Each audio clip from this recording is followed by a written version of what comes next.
Alright guys, I've been getting bombarded with questions on if the Sony FX6 has internal RAW now, because now we could go into DaVinci Resolve, and in the RAW tab we have all the settings. Well, there's good news and there's bad news, and so let's just get into it. I shot some very bad images with the setup right behind me. That is the Lao Ranger with their 1.33x anamorphic. First I tested white balance to see how white balance will hold up when using the RAW tab, and then I tested exposure adjustments. Now let me explain how like something like the red Komodo works. So before I go into the FX6 RAW footage, let me explain to you guys how internal RAW is supposed to work. For those who already know how that works, I'll put chapter marks in this video so you can just skip this part. But for those who don't know how it works, here it goes. So on the red Komodo X, say if I set my exposure and there's a window behind me and I don't want it to peak, I'm gonna set my aperture, I'm gonna set my ND, I'm gonna set my shutter speed, and I'm gonna set my ISO. Say when I set all that exposure, the ISO is at 800. If I was to go and change that ISO to 3200, on the monitor it's gonna show my windows peaking. But in reality, on the traffic lights on the Komodo and the actual exposure that's already set, it's not peaking, because it's just gathering in that raw data. So the ISO has zero effect on the actual exposure, because the way you set exposure on this camera is by how much light you allow into the camera. The sensor's kind of just set at one exposure, and it's your job to kind of, manipulate that with the tools that they give you. So again, since it's raw, it's just collecting whatever data you allow in through the lens to hit the sensor. Now, when it comes to a camera like the Sony FX3 I'm filming on right now, or the Sony FX6,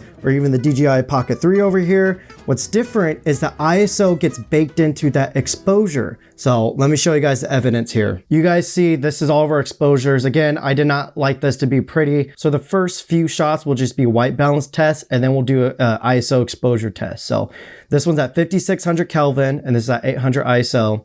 This one's at 2600 Kelvin, 800 ISO. This one's at 9200 Kelvin at 800 ISO. This one's at 1600 ISO. And this one's at 3200 ISO. So let's go into the RAW tab real quick. So on the RAW tab, you can see we have 5600 Kelvin. All of our settings are here. You could change the gamma and everything. So when I first saw this, I got really excited. I'm like, oh, this is super sick. But there's two things. One, this is amazing that they're giving us these options, because when you make corrections, we have a little bit more accuracy. But also, this isn't real RAW. And part of RAW, again, on like a red Komodo X, we're getting 16-bit RAW. You call it linear or 12-bit, however you want to put it. This is the most color fidelity and like raw flexibility I've ever used in a camera, and I've owned almost every camera out there. So this is still 10-bit footage. That's the biggest difference. You're not gonna get 12-bit, 16-bit color just because this RAW tab's here. Let's go into our 2600 Kelvin shot. So you see all the settings are matched now. We're at 5600 Kelvin. The RAW settings are matched when I go back and forth, but you can see there's a shift in the image. So I'm gonna kind of show you guys why this isn't RAW at all. But let's go over the rest of the shots first. So this was the 9200 Kelvin, but you see the color temp set to 5600. So let's go back to the shot that was actually shot at 5600. And you see the color still isn't really, perfect. Again, if this was the red Komodo X, when I do these color temp changes, no matter if I shot it like that in camera or if I'm doing it in post, it's all gonna match because it's real raw. Now let's go to our ISO changes. This was 1600, and you see the exposure I set to 800. So we go back to 1600, you guys can see the menu works just like actual RAW, but it's not actual RAW. So back to 800. Now let's go to the 800 file. You see like, it's kind of close. The window might be changing a little bit. This might make you feel a little hopeful. But now let's go to the 3200 ISO. There's a big difference though. Look at the window. So let's go back to the shot that was actually shot 800. You see we have some exposure coming in through there. You see the curtains, there's some exposure coming through right here. Just the window itself is actually peaking. Let's go back to the 3200. That was lowered to 800. You see the whole window's peaking. This right away gives away that this is not RAW. So let me show you guys what it looks like when you just use DaVinci's standard tools to do the same adjustments. Also guys, I'm just using my LUT on this, and the LUT is applied the same way to all of the shots. There's no other changes. This is the 2600 ISO. I'm just going to go into the temp control and their standard DaVinci tools. And there you go. Now let's go back to the RAW shot that was changed to 5600 Kelvin. Going back and forth, you see there's slight color change, but I actually like the one where the DaVinci tool was used, because you see it kind of held the colors a little bit better, to where the one that was using the RAW tab, there's a color shift. Now let's go to the one that was 9200 Kelvin.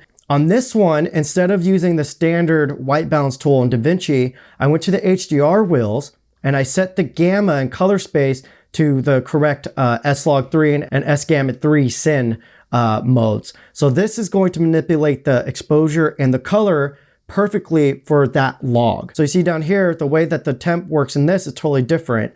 So now let's go back and forth. So you see this one in the raw tab that was set to 5600, and this is the one that was using the HDR wheels. Once again, I like the HDR wheels, how it looks a little bit more. Now let's compare it to the 5600 Kelvin in camera shot. Let's go back and forth. So the HDR wheels actually looks more accurate than the raw tab for the Sony files. Now let's go over the ISO changes. Once again, I'm using the HDR wheels. Once the HDR wheels came out, I started to use this for all my exposure adjustments because being able to mathematically tune it to whatever log you're shooting just makes it react way more natural. So in order to match the 1600 ISO to 800, I just took it down by 1 stop. So I put a -1 on the global. Let's go to 800 shot.